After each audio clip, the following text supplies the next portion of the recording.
अस्सलाम वालेकुम dear students. तो हमारा ईएमटी की कोर्स आउटलाइन के कॉरेस्पॉन्डिंग नेक्स्ट लेक्चर है energy stored in a magnetic field. तो सबसे पहली चीज़ तो हमें ये पता होनी चाहिए कि हम मैग्नेटिक फील्ड में एनर्जी को स्टोर कैसे कर सकते हैं। तो याद रखें बेटा कि हम इससे प्रीवियसली एक आर्टिकल पढ़ चुके हैं कैपेसिटर। हमने ये पढ़ा था कि कैपेसिटर एक ऐसी डिवाइस है जो एनर्जी को स्टोर करती है इन अ इलेक्ट्रिक फील्ड। तो सेम उसी मैनर में हमारे पास इंडक्टर एक ऐसी डिवाइस हुआ करती है जो एनर्जी को स्टोर करती है इन अ मैग्नेटिक फील्ड। हमें पता है कि इंडक्टर के अक्रॉस जब भी करंट पास आउट होता है तो वो अपनी इंड्यूस्ड ईएमएफ जनरेट करता है, जिसकी वजह से मैग्नेटिक फील्ड जनरेट होती है। और उसी मैग्नेटिक फील्ड के अंदर जो एनर्जी स्टोर की जाती है, that energy stored in the magnetic field. तो सबसे पहली चीज़ तो ये हो गई कि इंडक्टर एक ऐसी डिवाइस है जो एनर्जी को स्टोर करेगा मैग्नेटिक फील्ड के अंदर। दूसरी बात, अगर हम इस सर्किट पे गौर करें तो इस सर्किट में मैंने एक इंडक्टर को और एक सोर्स को कनेक्ट किया है। अब याद रखें बेटा कि हमारे पास इस सर्किट या किसी भी सर्किट के अक्रॉस जब करंट की वैल्यू इंक्रीज़ हो रही होगी, ये एरोहेड ऊपर की तरफ ये डिनोट कर रहा है कि यहाँ पे करंट की वैल्यू इस सर्किट के अक्रॉस इंक्रीज़ हो रही है। तो इस सर्किट में लगा हुआ इंडक्टर एक टाइम वेरिंग रेजिस्टर के तौर पे एक्ट करेगा। लेकिन अगर सर्किट के अक्रॉस करंट की वैल्यू कम हो रही होगी तो इंडक्टर एक्ट करेगा टाइम वेरिंग बैटरी।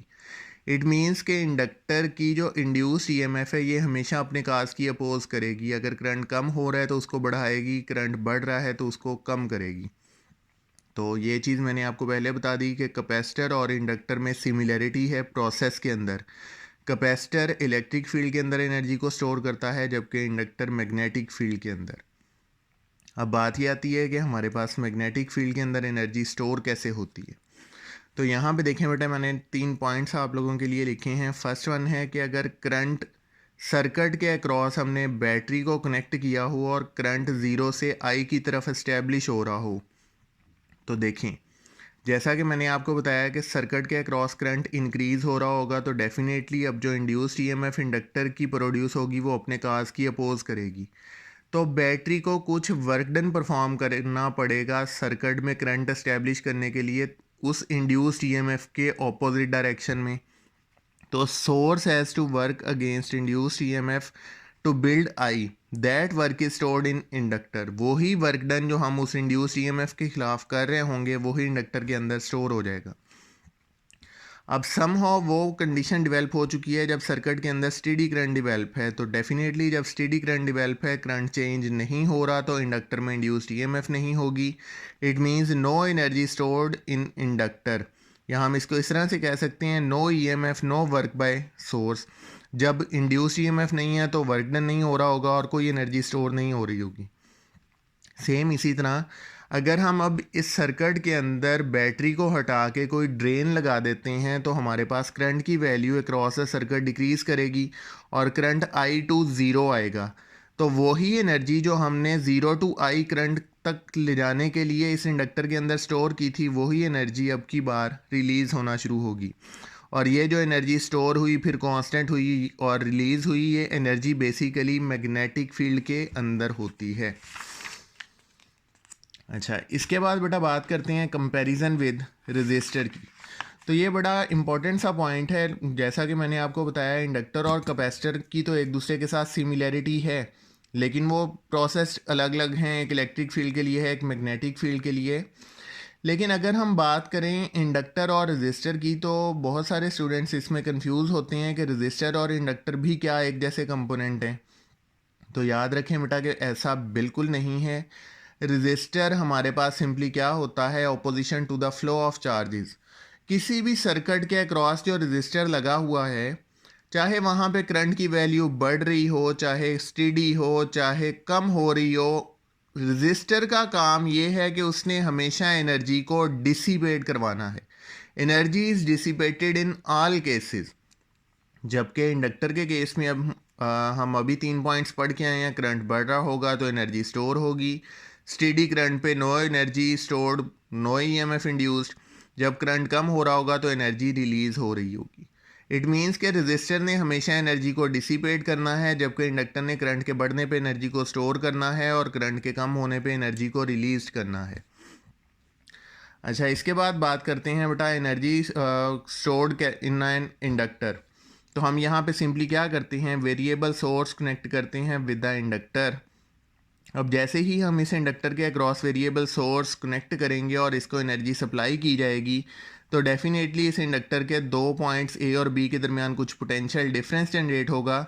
तो हमारे पास ए बी पॉइंट के दरमियान पोटेंशियल डिफरेंस को कैलकुलेट करने के लिए जो फॉर्मूला होगा दैट इज़ LdI/dt। अच्छा, इसके बाद हमें सिंपली बेटा पता है कि पावर इक्वल हुआ करती है एनर्जी पर यूनिट टाइम, या फिर पावर का दूसरा फार्मूला हुआ करता है पोटेंशियल डिफरेंस इनटू करंट। तो अगर हम VAB क्रॉस I के फार्मूले में V की वैल्यू पुट करें जो हमने अभी कैलकुलेट की है, that is LdI/dt into I। अब यहाँ पे देखें बेटा, पावर की हमने वैल्यू कैलकुलेट कर ली, तो अगर हम अगेन इस रिलेशन पे जाएं तो हमारे पास P इक्वल है du/dt के, तो du इक्वल होगा P इंटू dt के। तो हम du इक्वल्स टू P की वैल्यू यहाँ से इक्वेशन नंबर 1 से लेके पुट करते हैं और एज इट इज़ dt यहाँ पे पुट करते हैं, तो dt से कैंसिल होगा, तो du की वैल्यू आ गई LI/di। अब अगर हम बेटा सिंपली क्या करें, इसे सॉल्व करें energy supplied from 0 to I, तो हमारे पास जो फाइनल रिजल्ट आता है एनर्जी के लिए that is UM equals to 1/2LI²। और ये हमारे पास magnetic energy stored in an inductor का फाइनल रिलेशन है। लेकिन इसी के साथ अगर हम देखें बेटा इसका सेकंड रिलेशन कैलकुलेट करना चाहें, तो हमें पता है कि इंडक्टर की अपनी मैग्नेटिक फील्ड है जिसके अंदर से करंट फ्लो करता है, और हमारे पास number of turns per unit length भी हुआ करते हैं। तो हमें सिंपली पता है कि इंडक्टर की मैग्नेटिक फील्ड इक्वल है B equals to μ0 I equals to B/μ0 होगा। ये सारे रिलेशंस आप लोग इंडक्टर के आर्टिकल में पढ़ चुके हो। तो अगर हम सिंपली क्या करें बेटा, यहाँ से करंट की वैल्यू प्रीवियस रिलेशन में पुट कर दें जो अभी हमने फाइनल रिलेशन गेट किया था 1/2LI², तो I की ये वाली वैल्यू यहाँ पे सब्सिट्यूट होगी, I का स्क्वायर है तो यहाँ पे भी स्क्वायर होगा। अब हमें ये भी पता है कि बेटा जो हमारे पास इंडक्टर की इंडक्टेंस L है उसकी वैल्यू भी हुआ करती है μ0n² L। μ0 परमिएबिलिटी है, n नंबर ऑफ टर्न्स हैं, L is the length and A is the area. अगर हम इंडक्टर की ये वाली वैल्यू बेटा इस इक्वेशन में पुट करते हैं तो हमारे पास रिलेशन गेट होगा 1/2 μ0n² AL into B/μ0n whole square. तो यहाँ से अगर हम कैंसिलेशन परफॉर्म करें तो हमारे पास μ0 के साथ कैंसिल आउट होगा, n का स्क्वायर n के स्क्वायर से कैंसिल आउट होगा। तो हमारे पास जो मैग्नेटिक एनर्जी का फाइनल रिलेशन आया that is B²/2 μ0 into AL। This is also formula of magnetic energy stored in the magnetic field of inductor। अब हम बेटा इसी मैग्नेटिक एनर्जी के फॉर्मूले को यूज़ करते हुए क्या करेंगे, मैग्नेटिक एनर्जी डेंसिटी निकालेंगे। हमें सिंपली ये चीज़ पता है कि हमारे पास मैग्नेटिक एनर्जी डेंसिटी जो हुआ करती है that is equal to magnetic energy per unit volume, और इसको हम डिनोट किया करते हैं स्मॉल um से। इसका डेफिनेटली जो हमारे पास SI यूनिट होगा that is joule per metre cubic. तो अब यहाँ पे हमारे पास मैग्नेटिक एनर्जी डेंसिटी इक्वल है magnetic energy per unit volume. अगर हम इनकी डिनोशंस देखें तो magnetic energy density small um और magnetic energy capital Um divided by volume. अब हमें पता है कि हमने जो रिलेशन यहाँ पे गेट किया है that is UM equals to B²/2 μ0 into AL। हम ये वाली वैल्यू यहाँ पे सब्सिट्यूट करते हैं, और सेकेंडली हमें पता है कि वॉल्यूम इक्वल हुआ करता है एरिया इंटू लेंथ के।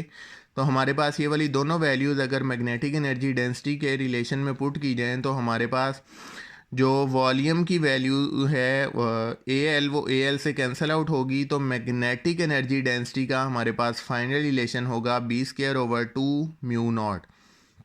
तो उम्मीद है बेटा कि आप लोगों को ये चीज़ क्लियर हो गई होगी कि मैग्नेटिक एनर्जी हम कैसे स्टोर कर सकते हैं, और सेकेंडली कैपेसिटर और इंडक्टर में क्या सिमिलैरिटीज़ और डिफरेंस हैं, रजिस्टर और इंडक्टर में क्या सिमिलैरिटीज़ और डिफरेंसेस हैं। सिमिलैरिटीज़ तो नहीं है, खैर डिफरेंसेस ही हैं।